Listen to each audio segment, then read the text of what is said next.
하나님께서 오늘 우리에게 주실 말씀은 예레미야 7장 12절에서 15절 말씀입니다. 예레미야 7장 12절에서 15절 말씀 봉독하겠습니다. 너희는 내가 처음으로 내 이름을 둔 처소 실로에 가서 내 백성 이스라엘의 악에 대하여 내가 어떻게 행하였는지를 보라. 여호와의 말씀이니라. 이제 너희가 그 모든 일을 행하였으며 내가 너희에게 말하되 새벽부터 부지런히 말하여도 듣지 아니하였고 너희를 불러도 대답하지 아니하였느니라. 그러므로 내가 실로에 행한 같이 너희가 신뢰하는 바 내 이름으로 일컬음을 받는 이 집 곧 너희와 너희 조상들에게 준 이곳에 행하겠고 내가 너희 모든 형제 곧 에브라임 온 자손을 쫓아낸 것 같이 내 앞에서 너희를 쫓아내리라 하셨다 할지니라. 아멘. 우리는 매일 또 매주 교회에 와서 우리가 앉아있던 자리에서 예배를 드리죠.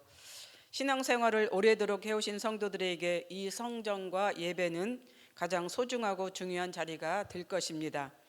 이곳에서 우리는 직분을 받고 또 교회를 섬기며 또 봉사와 헌신을 통해서 하나님을 이제 섬기며 또 교회를 섬기는 그런 신앙생활을 하고 있습니다. 그런데 때로는 이 익숙함이 우리에게 치명적인 영적 착각을 줄 때가 있습니다. 내가 교회를 이만큼 오래 다녔으니, 내가 이런 직분을 가졌으니, 내가 매주 예배 자리에 빠지지 않았으니 내 영혼은 안전하고 내 영혼은 구원받았다라고 하는 착각을 갖게 된다는 것이죠. 그래서 때로는 그 착각이 이 자부심을 넘어 우리를 너무 이제 힘있게 하고 있는 그런 생활도 있습니다. 오늘 본문에 등장하는 남유다 백성들이 바로 그 치명적인 착각에 빠져 있습니다. 예레미야 7장 9절에 보면 그들은 도둑질하고 살인하고 또 간음하고 거짓 맹세하며 바알에게 분향하며 알지 못하는 다른 신들을 따르면서도 또 그러면서도 하나님의 성전에 들어와서는 우리가 구원을 얻었나이다, 우리가 구원을 받았나이다 라고 당당하게 외치고 있다라고 하는 그러한 사실입니다. 성전이라는 건물 안에 들어오기만 하면 그들은 자신들이 지은 모든 죄가 자동으로 면제되고 또 사해진다고 그렇게 믿었던 것 같습니다. 성전을 일종의 면죄부나 부적처럼 여겼다라고 하는 그런 것이죠. 이런 그들을 향해서 하나님은 예레미야 선지자를 보냈습니다. 그리고 이제 무서운 말씀, 또 무서운 심판을 말씀하신 것이죠. 본문 12절을 보겠습니다. 너희는 내가 처음으로 내 이름을 둔 처소 실로에 가서 내 백성 이스라엘의 악에 대하여 내가 어떻게 행하였는지를 보라. 실로에 가서 보라고 하는 것이죠. 그렇다면 실로는 어떤 곳일까? 실로는 언약궤와 성막이 있던 그러한 장소였고 자리였습니다. 그 실로가 지금 어떤 모습으로 있는가를, 어떤 상태에 있는가를 이제 너희들 유다 백성들은 가서 보라고 하셨던 것입니다. 여호와의 성막과 언약궤가 있는 곳이 하나님께서 어떻게 행하였는가를 이스라엘 백성들로, 유다 백성들로 하여금 직접 가서 보도록 그렇게 말씀하신 것이죠. 그렇다면 실로는 과거에 이들에게 어떤 곳이었을까? 실로는 과거 이스라엘 백성들이 출애굽하고 난 다음에 광야 생활을 마치고 이스라엘이 가나안 땅에 들어왔을 때 처음으로 하나님의 법궤와 성막이 오래도록 그곳에 머물러 있던 그러한 장소입니다. 그래서 이스라엘 백성들에게는 신앙의 중심지였던 것이죠. 유다 백성들에게 실로는, 또 이스라엘 백성들에게 실로는 결코 망하지 않을 거룩한 곳의 대명사였습니다. 정치적, 종교적, 군사적으로 아주 중요한 그런 곳이었습니다. 하나님의 법궤와 성막이 300년 동안 있었던 그런 자리, 그런 장소였습니다. 그렇기 때문에 이스라엘 백성들에게 이 실로는 대단한 이제 신앙의 성지였던 것이죠. 그런데 엘리 제사장 시대 이스라엘이 영적으로 타락하고 비대해졌을 때 어떤 일이 일어났습니까? 블레셋이 쳐들어왔습니다. 그래서 블레셋과의 전쟁에서 패배할 위기에 처하게 됐을 때 이스라엘 백성들은 회개 대신 이 법궤를 이제 전쟁터로 가져갔습니다. 법궤가 그들과 함께 있으면, 또 이스라엘 백성과 함께 있으면 무조건 이긴다라고 하는 이런 종교적 신념을 이제 가졌던 것이죠. 그런데 그 결과가 어땠습니까? 전쟁에서 대패했습니다. 법궤만 있으면은 이제 전쟁에서 이긴다라고 하는, 승리한다라고 하는 그런 자부심을 가지고 있었던 이스라엘 백성들에게 결과는 이제 처참하게 패하는 그런 결과로 이어졌던 것이죠. 그리고 나서 엘리의 두 아들은 죽었고 하나님의 임재를 상징하던 법궤는 이방 민족에게 빼앗겼습니다. 실로가 있던 북이스라엘이 아수르에 의해서 멸망을 당했습니다. 이런 의미로 실로에 있던 성막, 곧 성전이 이제 파괴된 것처럼 하나님께서는 예루살렘의 성전도 파괴된다라고 이렇게 예레미야를 통해서 그렇게 말씀을 전하고 있는 것이죠. 하나님의 성막과 법궤가 있던 실로가 이제 처참하게 파괴된 것은 북이스라엘이 아수르에 의해서 멸망을 당했기 때문에 그런 이유도 있습니다. 어찌됐든 간에 실로는 그러한 결과를 낳았습니다. 하나님의 성막과 법궤가 있던 그 실로도 그렇게 이제 파괴되었는데, 지금 너희들이 자랑하고 있는 예루살렘 성전, 이 성전도 내가 그렇게 할 수 있다라고 하는 것을 하나님께서 말씀하고 있는 것이죠. 그 이유는, 그 원인은 유다 백성들의 죄 때문입니다. 성전이 아무리 화려하고 거룩한 역사를 가졌을지라도 하나님께서는 죄악이 성행하는 그러한 성전이다라고 하면 하나님께서는 그러한 성전도 파괴시킬 수 있다라고 하는 것을 이제 유다 백성들에게 말씀하고 있는 것입니다. 그렇습니다. 성전이 아무리 화려하고 거룩한 역사를 가졌을지라도 하나님이 없는 공간, 하나님이 떠나신 공간은 아무런 의미가 없습니다. 그렇게 장소의 신성함은 장소 자체에 있는 것이 아니라 하나님의 임재에 있다라고 하는 것을 오늘 말씀을 통해서 우리들에게 알려주고 있습니다. 누가복음 21장 예수님과 제자의 대화에서 이런 말씀이 있죠. 아름다운 돌과 헌물로 꾸민 성전이 날이 이르면 돌 하나도 돌 위에 남지 않고 다 파괴될 것이다. 예수님께서 제자들에게 말씀하셨던 그러한 장면입니다. 이 의미는 성전이 아무리 아름답고 화려해도 그 안에 참된 예배와 공의가 없다면 울리는 꽹과리와 같이 아무런 쓸모가 없다라고 하는 것을 여기서 말씀하고 있는 것입니다. 마찬가지입니다. 우리 교회도 이렇게 아름답고 크고 웅장한 교회를 할지라도 이 안에 하나님이 계시지 않으면 아무런 쓸모가 없는 장소에 불과하다라고 하는 것을 말씀해 주고 있는 것입니다. 그렇기 때문에 우리는 이 안에서 늘 하나님의 공의가 흐리도록 하나님의 말씀이 넘치는 그러한 곳이 되어야 한다는 것이죠. 또 하나님의 임재가 있어야 된다라고 하는 그러한 것입니다. 그렇다면 유다 백성들의 진짜 문제는 무엇이었을까? 본문 13절에 있습니다. 여호와의 말씀이니라. 이제 너희가 그 모든 일을 행하였으며 내가 너희에게 말하되 새벽부터 부지런히 말하여도 듣지 아니하였고 너희를 불러도 대답하지 아니하였느니라. 하나님은 선지자들을 이스라엘 백성들에게 부지런히 보내셨습니다. 우리가 성경을 보면 알 수가 있습니다. 그래서 선지자들을 통해서 말씀을 선포하셨고 심판을 경고했습니다. 그럼에도 그들은 듣지 않았습니다. 왜 그랬을까? 그들에게는 하나님의 음성보다 성전에서 드리는 제사 행위가 더 중요했기 때문입니다. 이웃을 착취하고 우상을 숭배하면서도 성전에 와서 제물만 바치면 하나님과의 관계가 유지된다라고 이렇게 생각을 했던 것이죠. 이것이 바로 유선적인 종교 생활입니다. 종교적 의무는 다 하는데 정작 하나님의 통치와 말씀 안에서는 변화된 삶이 없다라고는 그런 것이죠.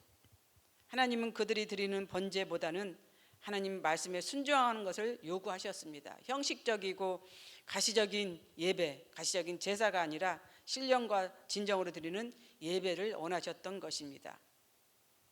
그런데 이스라엘 백성들, 유다 백성들은 그렇지 않았던 것입니다. 결국 하나님은 돌이키지 않는 유다를 향해서 어떤 행동을 했습니까? 최종적으로 선언을 하십니다. 14절입니다. 14절과 15절 말씀입니다. 그러므로 내가 실로에 행한 같이 너희가 신뢰하는 바 내 이름을 일컬음을 받는 이 집 곧 너희와 너희 조상들에게 준 이곳에 행하겠고 내가 너희 모든 형제 곧 에브라임 온 자손을 쫓아낸 것 같이 내 앞에서 너희를 쫓아내리라 하셨다 할지니라. 북이스라엘이 아수르에 의해서 처참하게 멸망을 당했습니다. 남유다 역시 바벨론에 의해서 나중에는 멸망을 당하게 되는 것이죠. 그러면서 그때 당시 예루살렘 성전에는 돌 하나 돌 위에 남지 않고 무너질 것을 이제 하나님께서는 선언하셨던 것입니다. 그렇다면 남유다의 죄악이 정확하게 무엇이었을까? 우리가 흔히 알고 있는 우상 숭배이죠. 예레미야 7장 18절과 31절에서 이 죄악에 대해서 정확하게 말씀하고 있습니다. 예루살렘 거리에서 자식들은 나무를 줍고 아버지들은 불을 피우며 부녀들은 가루를 반죽하여 하늘의 여왕의 과자를 만들어 바쳤다. 이 말씀을 한번 생각해 보십시오. 예루살렘 거리에서 자식들은 나무를 줍고 아버지들은 불을 피우며 부녀들은 가루를 반죽하여 하늘의 여왕에게 과자를 만들어 바쳤다라고 하는 그런 것이죠. 온 가족, 온 이제 유다 백성들이 다 이와 같은 행위를 했다라고 하는 것을 여기서 말씀하고 있습니다. 또 31절에서는 흰놈의 골짜기에서는 이제 도배 사당을 지어서 그들의 자녀를 불살라 우상에게 바쳤다라고 하는 이 말씀이 기록되어 있습니다. 자식을 불에 태워서 바치는 이 행위는 죄악 중에서도 가장 큰 죄악입니다. 가장 악한 죄입니다. 하나님이 가장 싫어하시는 그런 우상 숭배입니다. 하나님이 가장 싫어하는 이런 우상 숭배를 유다의 백성들은 이제 그 죄를 범했던 것이죠. 이 죄를 꺼리낌 없이 거리에서나 산에서나 성전에서 그들은 행하였습니다. 이스라엘 백성들이 또 유다의 백성들이 얼마나 큰 죄를 범했습니까? 온 거리마다 산마다 우상 숭배 단지를 만들어 놓고 분향을 했던, 분향도 모자라서 그들의 자녀를 불살라 태우는 이런 행위까지 저질렀던 유다의 죄악이었습니다. 그러니 하나님께서 한탄하고 통탄할 그러한 일이겠지요. 결국 남유다도 BC 586년에 바벨론에 의해서 멸망을 당했습니다. 그 원인이 이러한 죄악 때문입니다. 우상 때문입니다. 우상이 그만큼 무섭다라고 하는 것을 우리들에게 가르쳐 주고 있습니다. 그래서 우리는 하나님이 우리에게 주신 이 성전이 얼마나 소중하고 귀한 것인가를 우리는 생각해 봐야 됩니다. 그렇지만 이 성전이 만약에 우리의 죄로 인해서, 우리 우상 숭배로 인해서 이 성전도 파괴될 수 있다라고 하는 것을 우리는 생각해야 된다라고 하는 그런 것이에요. 영원하지 않다라고 하는 그런 것이죠. 건물로 지어진 성전은 영원하지가 않습니다. 그렇지만 우리 마음에 들어있는 성전은 어떻게 해요? 그 성전을 우리는 아름답게 꾸미고 가꿔야 됩니다. 우리 내면 속에 있는 이 성전을 통해서 우리는 하나님 앞에 늘 영광을 돌려야 한다라고 하는 그런 것이죠. 우리도 때로는 죄악에 머물 때가 있고 죄를 지을 때가 있습니다. 그럴 때 하나님은 우리들에게, 하나님께서 이스라엘 백성들에게 선지자들을 보내서 하나님의 말씀을 열심히 이제 선포했던 것처럼 우리 마음속에서도 하나님은 우리들에게 경고의 음성을 들려줄 때가 있을 것입니다. 그러할 때 우리는 마지막이다 생각하지 마시고 그것이 곧 우리가 하나님 앞에 나가서 회개하고 또 나아가는 그러한 기회라고 하는 것을 생각해 보시는 우리가 되었으면 좋겠습니다. 혹 우리 삶에서 무너져 버린 영적인 신료가 있습니까? 그 영적인 신료가 있다라고 하면은 그곳을 찾아가시길 바랍니다. 기억을 해서라도 찾아서 그 신뢰를 보고 다시 한번 우리의 신앙을 점검하는 우리의 삶이 되었으면 좋겠습니다. 기도하겠습니다. 사랑과 은혜가 풍성하신 하나님 아버지, 감사합니다. 오늘 또 우리는 우리 안에 숨겨진 그 신앙의 모습을 다시 한번 생각해 보면서 종교적인 신앙에 익숙해져 있지 않는지를 생각해 보는 그러한 시간이 되게 하여 주옵소서. 우리가 우리에게 하나님이 주신 이 성전 속에서 우리가 늘 하나님을 찬양하며 예배드리며 기도하지만, 그러나 그러한 예배와 찬양과 기도가 종교적인 유선 속에서 또 행해지고 있지를 않는지를 기억하는 우리가 되게 하여 주시옵소서. 우리 마음속에 들어있는 성전을 정말로 아름답게 꾸밀 수 있고 또 아름답게 이제 할 수 있는 그러한 우리의 마음이 되도록 하나님께서 우리를 인도하여 주시옵소서. 오늘 또 말씀 속에서 하나님이 우리에게 주신 이 성전을 귀하게 여기고 중요하게 여기고 또 이곳에서 우리가 찬양하며 예배드리며 기도하는 이것을 감사히 여기는 우리 모두가 되게 하여 주시옵소서. 감사를 드리며 예수님의 이름으로 기도드립니다. 아멘. 공동 기도문입니다. 지금 들은 말씀이 내 삶으로 이어지게 하옵소서. 작은 교회 역할인 동네 모임을 순장을 중심으로 든든히 세워나가게 하옵소서. 주님께서 고통받고 있는 영혼들을 찾아가셔서 치료와 회복의 은혜를 주옵소서. 교회 리더십이 바뀌는 모든 과정을 축복하시고 합력하여 선을 이루게 하옵소서. 사회, 정치, 경제가 안정된 국민이 행복한 우리나라 되게 하옵소서. 캄보디아 티흥꾼티어 양과 불가리아 빅토르 군을 주님의 이름으로 고쳐 주옵소서. 지진으로 고통받고 있는 베네수엘라 국민들에게 은혜와 회복의 도움의 손길을 주옵소서. 이 시간 공동 기도문과 개인의 기도 제목을 놓고 기도하신 후에 각자 삶의 자리로 나아가도록 하겠습니다. 기도하겠습니다.